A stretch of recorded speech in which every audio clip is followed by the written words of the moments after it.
Hello, everybody, and welcome to another edition of the Bill on the Buckeyes football podcast. I'm joined by Jesse Temple, longtime Wisconsin beat writer. Jesse, kind of give us your background a little bit, if you would.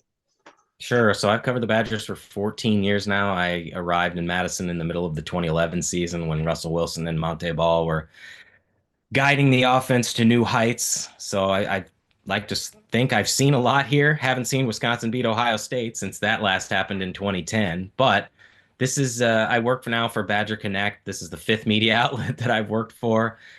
As you know, Bill, hard to stay at one place forever, but certainly happy and grateful to continue to cover the Badgers. Yeah, I remember that 2011 game. That was obviously a bad year for Ohio State, but that was the one shining moment. I can still see Braxton Miller throwing deep to Devin Smith in the end zone. I remember seeing, oh my God, he's wide open in the end zone, right? You remember that play and that game pretty well? Yeah, I mean, they had back-to-back crushing losses. Or the week before, they lost to Michigan State on just the crazy Kirk Cousins throw. Keith Nickel caught it and really crushed Wisconsin's BCS playoff hopes. And then they go to Ohio State, a team that's not very good, and lose that one. It's the greatest Wisconsin team ever that lost three games because they also lost to Oregon 45-38 in the Rose Bowl. But those feel like some glory days now, given where the Badgers are. Yeah, let's talk about that. I mean, when Luke Fickell was hired 3 years ago, I think it was 3 years ago.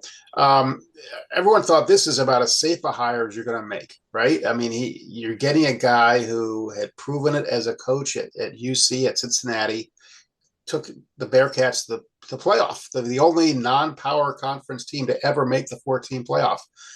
How much of a coup was it regarded then when they hired Luke Fickell?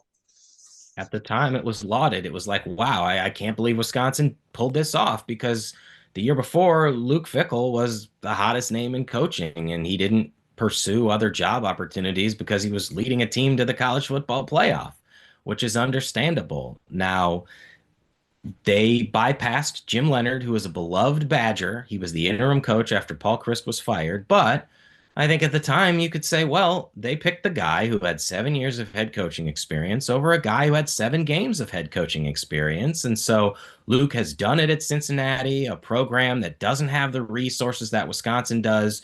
What's going to happen when he comes to Wisconsin? And Chris McIntosh, the athletic director, talked at the introductory press conference about these so-called championship level expectations. So competing for Big Ten championships. And obviously, if you're able to do that, you're going to be a part of the college football playoff. And of course, the wheels have fallen off here. It's gotten worse and worse each year. And it's interesting because 3 years ago, when Paul Chryst got fired, the assumption was this is rock bottom. I mean, they lost to an Illinois team coached by Brett Bielema, talking about Right, adding an injury to insult right. or insult to injury. There was this famous moment or infamous moment. Paul Chryst was talking to the team at halftime. They weren't playing well. And he had this speech about drawing a line in the sand. And I guess Wisconsin erased the line and just went home. I don't even know. But and yet here we are. This is the worst Wisconsin team that maybe people have seen since the late 1980s. Even Barry Alvarez's first year in 1990, when they went 1-10 and 0-8 in the Big Ten, record-wise it was worse. But that team was reasonably close in a lot of games, and by year two was 5-6. So, yeah, I mean it's gone so far from what people thought 3 years ago was going to happen. I remember growing up. I'm older than you are in the '70s and early '80s. Wisconsin was just awful. I mean, they were awful. Iowa, Wisconsin, Northwestern. You looked at the Ohio State schedule and you knew that's a win. It wasn't even a question. And then Barry Alvarez came, of course, and built that program up. And for a time, Wisconsin was Ohio State's toughest Big Ten opponent. Really, they dominated Michigan the first part of the century. Michigan State was obviously tough, and they played Michigan State every year, being in the East.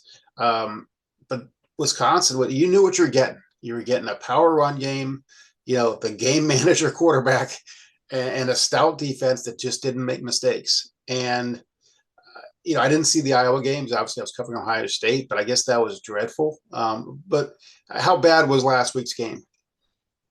So this is what I wrote off the game. I called it the most indefensible performance of the Luke Fickell era for a number of reasons, and that's saying something because Luke doesn't have a single signature win. His best win at Wisconsin is probably year one, end of regular season against Minnesota because it's a rival and they play for the Axe. That Minnesota team finished with a losing record and only went to a bowl game on the strength of its academic progress rate.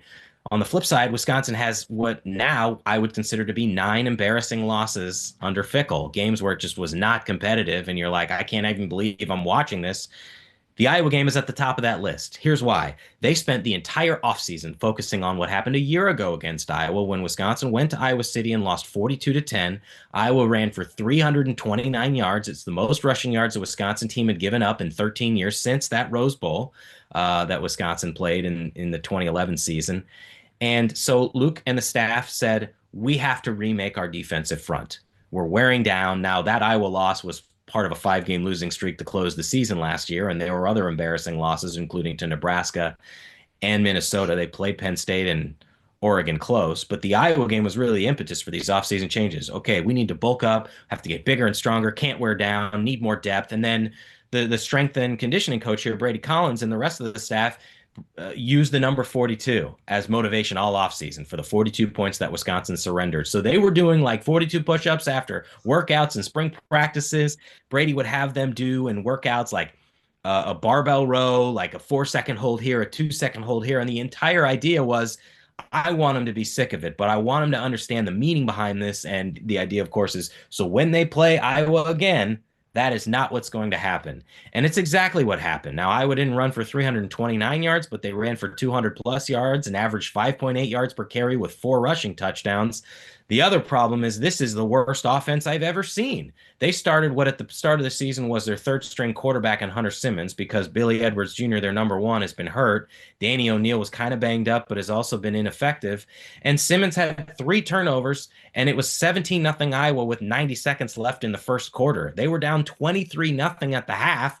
This is 3 times during this 4-game losing streak where Wisconsin has been shut out in the first half. They were down 21-0 to Alabama, 20-0 to Maryland, and 23-0 to Iowa. The only close game was trailing Michigan 10-7, but once Michigan started to pull away, you knew the Badgers had no chance. So that's a mouthful of stuff to say it's been bad, and the Iowa game last week was worse. What's the mood in town this week with Ohio State? Ohio State coming to town.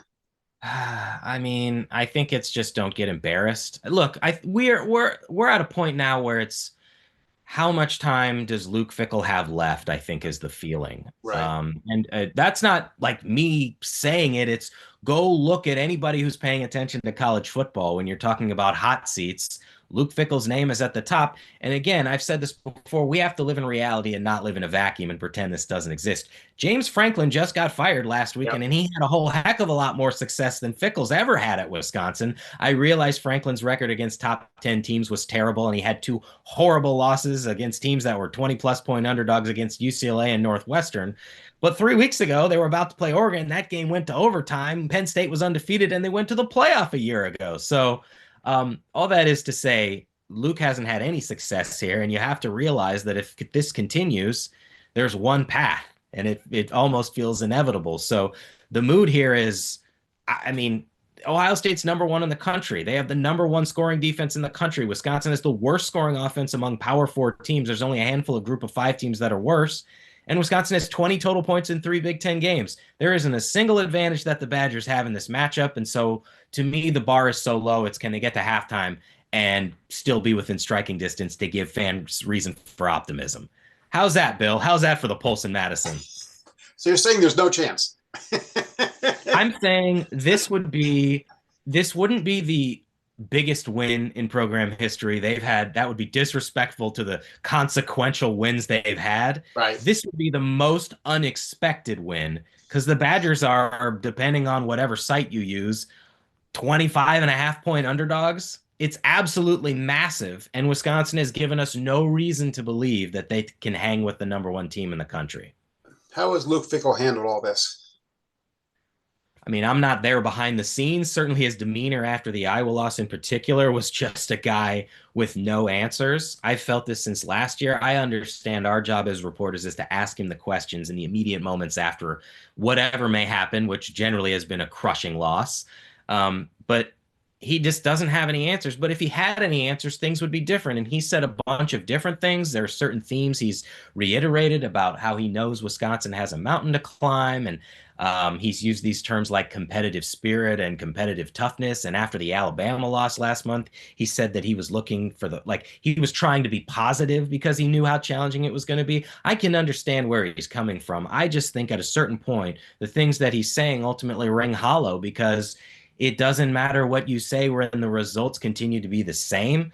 But how is he handling it? I think this is just absolutely gutting for him. Anybody who's listening to this and has any level of familiarity with Luke from either his playing days at Ohio State or his time as a coach understands how competitive he is. Those were the stories that all of us were writing about when he Right. came to Wisconsin, like this insatiable competitiveness, his wrestling background. I remember writing a story, I think the first time they played Ohio State when Luke was here 2 years ago, talking to some of his former teammates at Ohio State. And when he would come in and some of the older upperclassmen started talking some junk, he would just hip check him and just hip toss him like wrestling style. And he didn't take crap from anybody.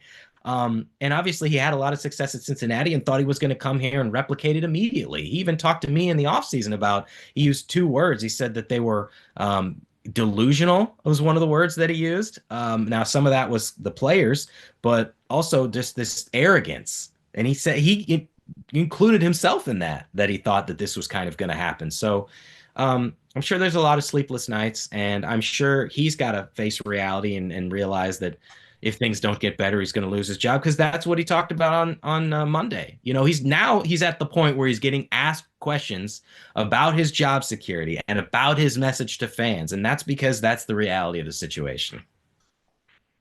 Yeah, yeah, you're right. I mean, I don't think anyone could have predicted this. I mean, I'm not close to the program, obviously, but my sense of it is that the first and maybe the mistake that set him on this course was when he hired Phil Longo to run a spread offense, which was obviously just the antithesis of what Wisconsin was known for. The spread is in Wisconsin just don't go together, right? I mean, we know what Wisconsin's identity has always been. We talked about it early in this podcast. It is just run the ball, wear you down your opponent, play good defense, don't make mistakes with your quarterback. And I don't think any of that's happened. Yes, so it is clearly one of the biggest, if not the single biggest mistakes that Luke made. And of course, hindsight is 2020, Bill. At the time, the hiring of Phil Longo brought a bunch of excitement here. Like, wow, they're going to try something different. If you want to give Luke the kind of the most optimistic viewpoint, he swung for the fences. He tried something different. He felt what Wisconsin was doing wasn't effective. And at the time, it really wasn't. There's a reason why they fired Paul Chryst. The team had been sliding backwards for a couple of years. So he swung for the fences, and they thought this would work, and it flopped. And in doing that, it sets your program back because then you have to reset with a new offense, and you've just spent 2 years recruiting to a different style. Right. But it's interesting because Luke wanted to hire Phil at a certain point when Luke was at Cincinnati, and Phil ended up going to, I want to say it was Ole Miss at the time. Now, he was an offensive coordinator at both Ole Miss and North Carolina. And when he came here, they just, I don't know if it was, yeah, they didn't have the personnel for it in part, but there are a few things that happen. First of all, your quarterback's been hurt, which doesn't help. Right. I don't know what it would have looked like if they had been healthy, but Luke acknowledged this. In Phil's offense, you need an elite level quarterback. And when he was at North Carolina, he had Drake May and Sam Howell. They did not have that at Wisconsin. And when your offense is predicated on that and you don't have it, you are really up a creek. So you start with that. I also think Luke did not realize, having never worked with Phil, what that relationship was going to be like. Based on the people that I've talked to, it was kind of like Phil's way or the highway. I don't know that there was very much input from other people. And that is part of the reason why Luke ultimately fired Phil. You know, the results clearly weren't there, but I think he felt, Luke did, that he needed a coordinator that they could all sort of collaborate with.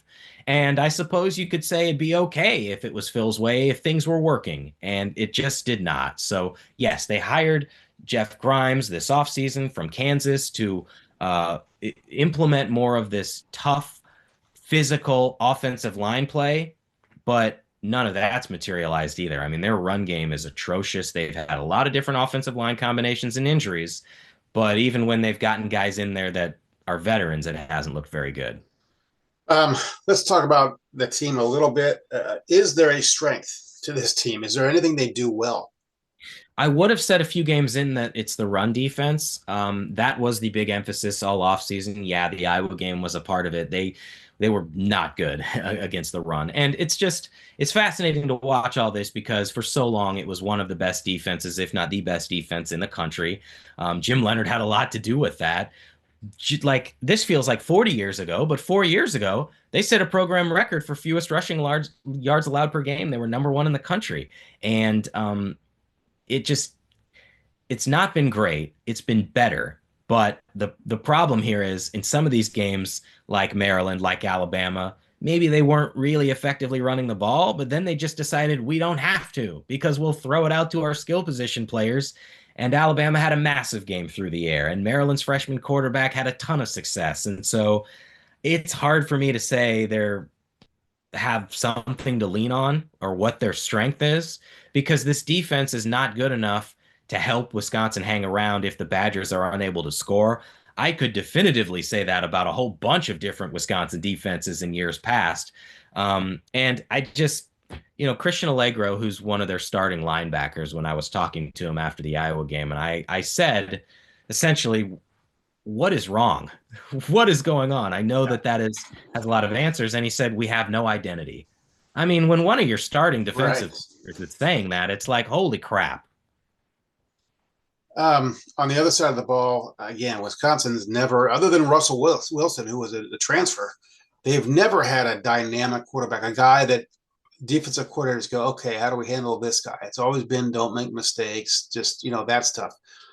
I know Billy Edwards is supposed to be, I don't say the savior, but it's supposed to be, an upgrade. And he's been hurt. He's not coming back anytime soon, I assume. I don't expect to see him for a little bit. And obviously, we're halfway through the season. So it's been very vague. Luke Fickell has not provided a timeline. So I'd be very surprised, in part because. This is just another failure on the staff's part, and Luke owns up to this. This is one thing I'll give Luke credit for. When he makes mistakes, maybe not immediately after the game, but with some time to reflect, he will acknowledge his mistakes. The problem that I come back to is that's fine, but if nothing ever changes and the results don't get better, it almost doesn't matter what you say. So, yeah, I mean, they paid Billy a fair amount of money to be the starting quarterback. He started at Maryland a year ago, and then he got hurt in the season opener. It's interesting because the first 3 weeks of fall camp are open to reporters in their entirety. So we have a Wow. really good idea of, yeah, it's pretty unique here.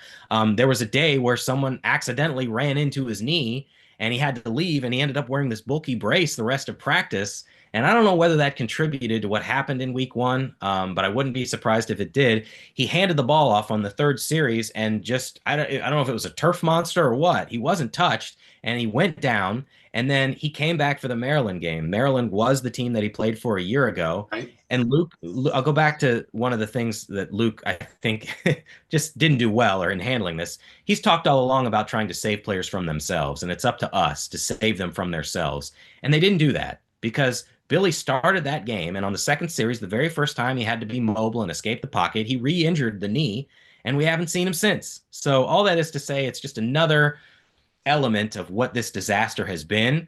And it's either going to be Danny O'Neill or Hunter Simmons because Luke said this week that it's going to be some type of competition. Both guys have started, but Hunter Simmons is coming off one of the worst quarterbacking performances I've seen in a while at Wisconsin.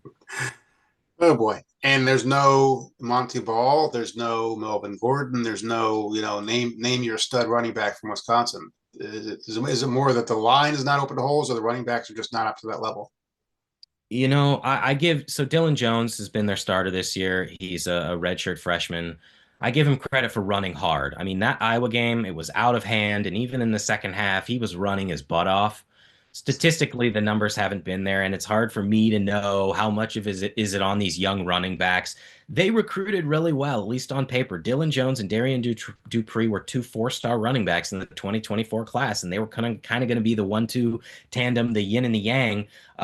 the offensive line has not been able to effectively run block. Again, I'm not on the field and or an expert in what the vision is there for the running backs, but collectively it's really been an absolute mess. I definitely put a lot of it on the offensive line. Again, if you're going to build an offense predicated on physicality up front, you got to be able to establish some holes. And yeah, the Jonathan Taylors, Melvin Gordons, Monte Balls, you can certainly go down the list of all the amazing running backs they've had. James White, Right. Ron Dayton 25 plus years ago. Sure. Um, they were amazing. And I also felt like they'd have 3 yards before anyone touched them. So they could make you right when you were wrong, but they also had great offensive linemen or really good offensive linemen. And Wisconsin doesn't have that. They're averaging 3.14 yards per carry. They're averaging like 112 yards rushing a game, which would be the worst Wisconsin has had since the second year under Barry Alvarez in 1991. It's just astounding to see the staples of Wisconsin football disappear. And you're not getting much help from your wide receivers. And again, Wisconsin sometimes had like one pretty good receiver. I remember, they always had the one guy who was maybe not on an Ohio State level stardom kind of guy, but pretty good.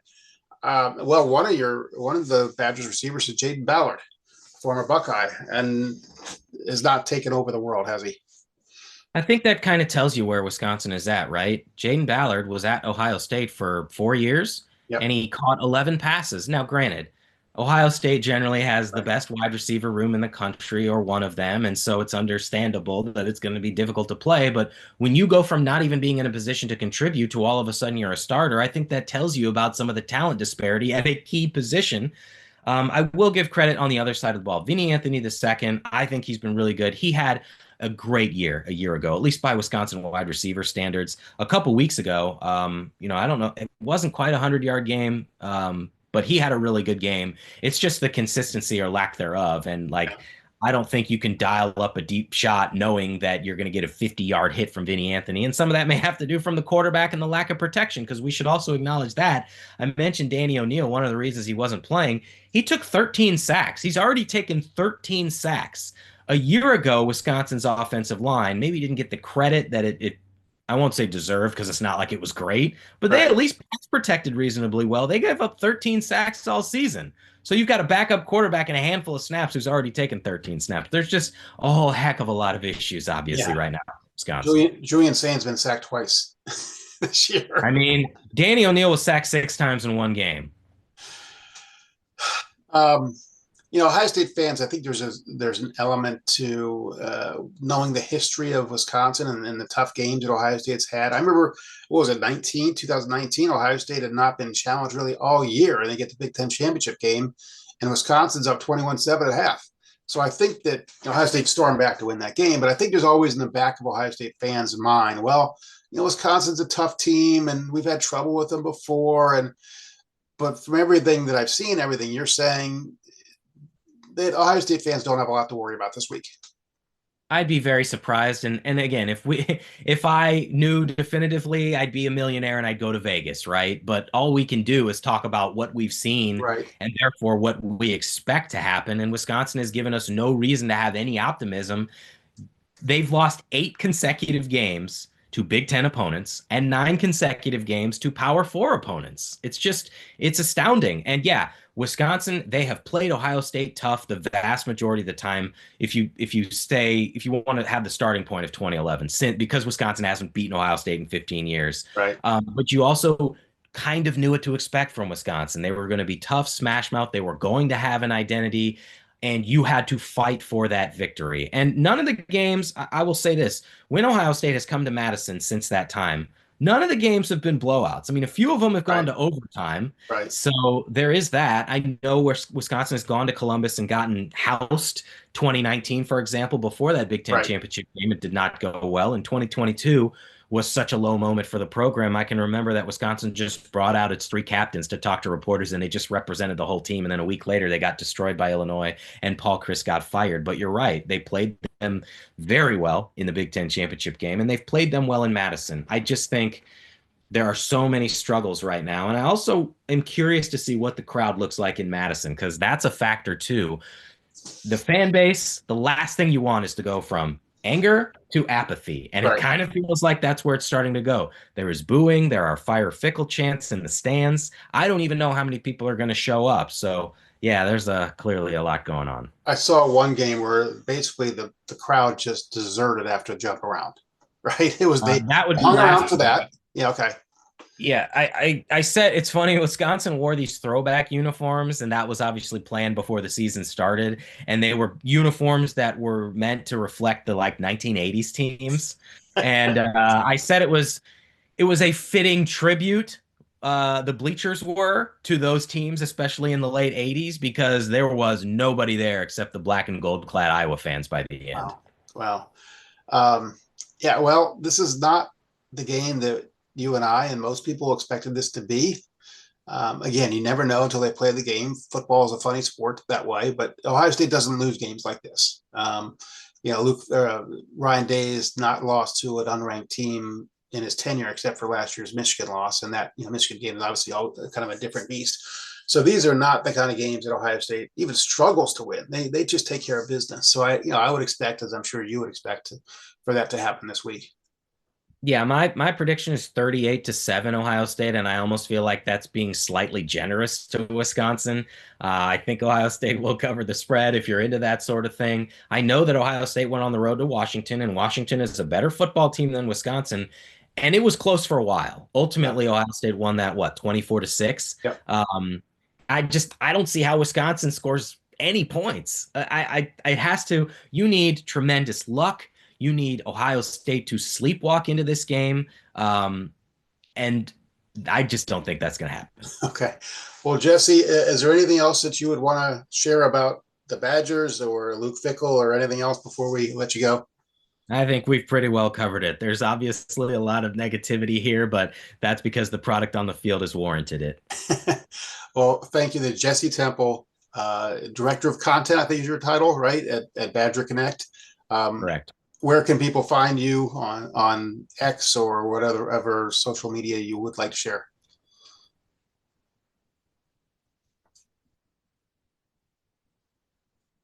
Oh, we're having some technical difficulties.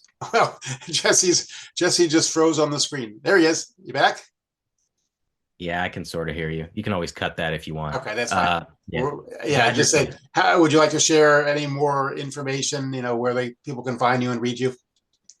Yeah, I mean, it's a subscription site, so I highly doubt that anybody Okay. on this is interested in the Badgers, but it is badgerconnect.com. Okay.